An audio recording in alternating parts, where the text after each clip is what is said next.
আজকে এমন একটি কথা আপনাদের সামনে আমি বলতে চাই, যে কথাটি হলো আমার মহান দাদা হুজুর চেরাগে জান শরীফ ডাক্তার বাবা জাহাঙ্গীর বলেছিলেন তার কিতাবে মারফতের গোপন কথা বইটি থেকে, যখন তিনি বললেন পৃথিবীর বুকে অসংখ্য ধর্মের আবির্ভাব হয়েছে।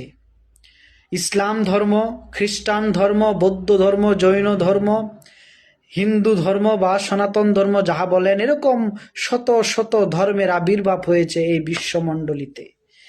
কিন্তু এই ইসলাম ধর্মের মতো এতগুলো ফেরকা কোনো ধর্মে সৃষ্টি হয়নি। আমরা প্রথমেই জানি ইসলাম ৭৩টি দলে বিভক্ত। আমরা জানি ইসলাম কি ৭৩টি দলে বিভক্ত। দিন ইসলাম ৭৩টি দলে বিভক্ত। পৃথিবীতে কোনো ধর্ম এতগুলি দলে বিভক্ত হয় নাই।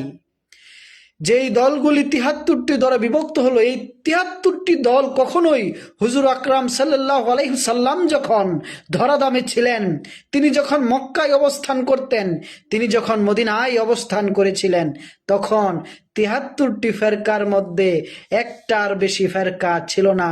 সে একটাই ফেরকা ছিল নবী মুস্তাফার ফেরকা। এই একটা পথ ছিল নবী মুস্তাফার পথ, ওই একটাই পথ ছিল দ্বীন ইসলাম।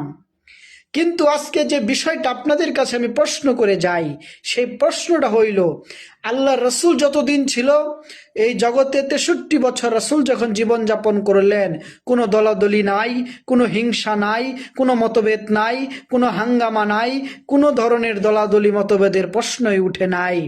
কিন্তু প্রশ্ন রেখে গেলাম এইটাই, আল্লাহ রসুল যখন ৬৩ বছর বয়সে ইহলোক আল্লাহ রসুলের ধরাধাম ত্যাগ করে তিনি উফাত লাভ করলেন, যখন রসুল আমাদের কাছ থেকে, আমাদের এই রসুলের জাহেলি হালত থেকে তিনি দূরে সরে গেলেন, রসুল যাওয়ার পরে ৬৩২ খ্রিস্টাব্দের পর এই ৭৩টি ফেরকার প্রথম যে ফেরকাটা জন্ম হয়েছিল, ওই ফেরকাটার নাম কি?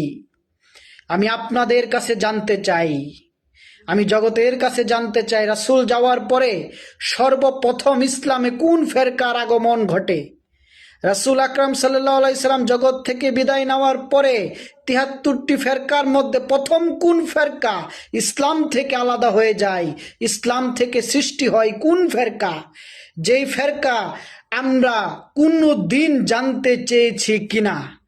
যদি আপনাদের জানা থাকে আমাকে জানাবেন, আমিও জানতে চাই। আমার মহান মুর্শিদ বলে, তুমি আমাকে শিখাও আমি তোমাকে শিখাই, তুমি আমাকে শিখাও আমি শিখি, আমি তোমাকে শিখাই তুমি শিখো। এই আদর্শ রেখে, বাবা বেদ মর্সির আদর্শ রেখে আমি জগতের সামনে বলে যাচ্ছি, চ্যালেঞ্জ করে বললাম, যদি কারো জানা থাকে আপনারা বলবেন, জগতের বুকে হুজুর আকরাম সাল্লাল্লাহু আলাইহি ওয়াসাল্লাম যাওয়ার পরে সর্বপ্রথম ইসলামে কোন ফেরকার আবির্ভাব হয়? তাহলেই পরিষ্কার হয়ে যাবে কারা পাক পাঞ্জাতনের আশেক আর কারা পাক পাঞ্জাতনের দুশ্মন।